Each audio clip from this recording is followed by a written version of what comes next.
পরীক্ষা সন্ধি থেকে 100% প্রশ্ন করে। তো প্রত্যেকটা পরীক্ষাতে এখান থেকে প্রশ্ন করতে পারে। রিসেন্টলি অনেকগুলো চাকরির পরীক্ষা শুরু হয়ে যাচ্ছে, তো এই পরীক্ষাতে 100% এখান থেকে প্রশ্ন আসবে। তো আজকে আমরা দেখবো সন্ধির ঝটকার মানে কিছু নিয়ম, ঠিক আছে? তো একটা সন্ধির মানে এই নিয়মটা জানলে প্রায় 100+ সন্ধি তোমরা করতে পারবা। 100+ সন্ধি তোমরা করতে পারবা শুধু এই একটা নিয়মের মাধ্যমে, ঠিক আছে? তো আজকে আমরা দেখি সন্ধির একটা সহজ নিয়ম। ওকে, তো এখানে দেখি, এখানে এসে কি যে নাসিক্য ধ্বনি ও নিয় মূর্ধন্য দন্তান্ন ম এবং কি অনুস্বর থাকলে কি হবে? ম বসবে, ম বসবে, ম, হ্যাঁ এখানে র্যাপ দিচ্ছে, ঠিক আছে, বসবে, মনে রাখবা, ঠিক আছে? তো এখন দেখি মানে নাসিক্য ধ্বনি ও ও নিয় দেখি মূর্ধন্য দন্তান্ন ম অনুস্বর। মানুষের কিন্তু অনেকে কিন্তু কি এই যে এই উচ্চারণটা পারে না, অনুস্বর, ঠিক আছে? তো আমরা আগে বলতাম অনুষ্কার কিন্তু অনুষ্কার না, অনুস্বর, ঠিক আছে? ওকে, তো এখানে দেখি, এখানে কি সংসার, সংসার, সং সং সং, দেখো সং অং অং, ঠিক আছে, সংসার,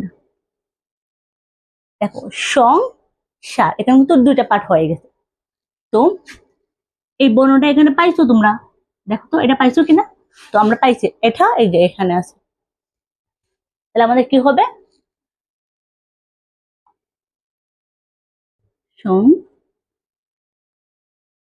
সংসার, সংসার। আমি কি বলছিলাম যে এই বর্ণটা পেলে, হ্যাঁ এই বর্ণটার পরবর্তীতে মানে এইসব বর্ণের পরবর্তীতে কি হবে? ম হবে। এইসব বর্ণের পরবর্তী কি হবে? ম হবে। এইসব বর্ণের পরবর্তী কি হবে? ম হবে, ঠিক আছে? এখন সন্তান, সন্তান, এই যে দেখো এই যে দন্তান্নটা আছে না, এখানে পাইছো তোমরা, দন্তান্ন আমরা পেয়ে গেছি। তাহলে এখন আমরা কি করব? এখানে কি হবে? সন্তান, সন্তান, ঠিক আছে? তো আমরা কি বলছি যে এখানে যদি এই ধ্বনিগুলো যদি থাকে, হ্যাঁ এই বর্ণগুলো যদি থাকে, এই বর্ণগুলো যদি থাকে তাহলে কি হবে? এটার পরবর্তী কি বসবে? ম বসবে। এটার পরবর্তী কি বসবে? ম বসবে, ঠিক আছে? এখন কি সন, এটা কি সন্তাপ, সন্তাপ, সন্তাপ, এখানে কি বসবে? কি সম,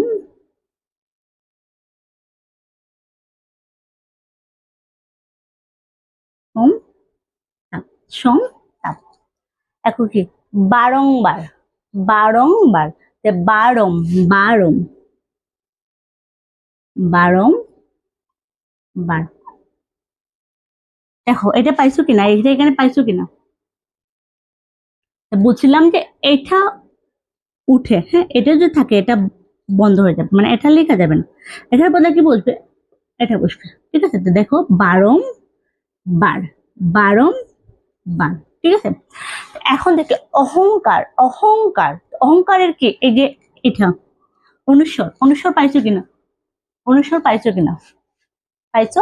তাহলে কি কি বসবে? এটা কি হবে? অহং প্লাস কার, অহংকার, অহংকার, অহংকার। তোমরা এটা করে কমেন্ট করবা, ঠিক আছে? আমি যে প্রশ্নগুলো সেটা চাকরি পরীক্ষাতে ইজিলি চলে আসে, তো সবাই কি বলে সাজেশন সাজেশন সাজেশন দেন, সাজেশন দেন, সাজেশন। আচ্ছা তোমরা কি জানো সাজেশন পড়ে কি হয়ে যায় চাকরি? তাহলে সবার চাকরি হয়ে যেত, যারা সাজেশন সেল করে সবার চাকরি হয়ে যেত। আর সাজেশনে কি দেয়? সাজেশনে কি দেয়? বিগত সালের প্রশ্ন। আমাদেরকে বেসিক ক্লিয়ার রাখতে হবে, আমরা কোন জায়গাতে বুঝতেছি না এটা আমাদেরকে বুঝতে হবে। এখন আমরা যদি শুধু সাজেশনের পিছনে দৌড়াই, সাজেশনের পিছনে দৌড়াইলে তো আমাদের হবে না। তাহলে তো সবাই চাকরি হতো, যারা সাজেশন দিলে সবাই চাকরি হতো। সাজেশন থেকে সীমিত কিছু জিনিস দেওয়া থাকে সাজেশনে, যেহেতু ছোট সাজেশন থাকে, একটা বই, হ্যাঁ মানে ধরো জিকে, বাংলা, ইংলিশ, গণিত, একটা বই, হ্যাঁ সাধারণ জ্ঞান, বিজ্ঞান, এগুলো মনে করো 5টা বই বা 6টা বইয়ের সমন্বয়ে একটা চাকরি পরীক্ষা হয় আইসিটি। এখন যারা সাজেশন সেল করে তারা কি করে? এইগুলো আর কি শর্ট শর্ট করে দিয়ে দেয়, এগুলো শর্ট শর্ট করে দিলে কি হয়, যে চাকরি পরীক্ষাতে যে কিছু প্রশ্ন আসে, হ্যাঁ, সবগুলো সাজেশন থেকে আসতেছে না। আর সাজেশনে কি করে, বিগত সালের প্রশ্ন দিয়ে দেয়। বিগত সালের প্রশ্ন আমি যদি মানে সাজেশন শেয়ার করে কি করব, বিগত সালের প্রশ্ন দেবো, কারণ এগুলো থেকে বিগত সালের প্রশ্ন আসছে। আমাদেরকে বেসিক বুঝতে হবে, এগুলার বেসিক বুঝতে হবে। বেসিক বুঝলে কি করবা, যে প্রশ্ন, প্রত্যেকটা প্রশ্ন সহজ হয়ে যাবে।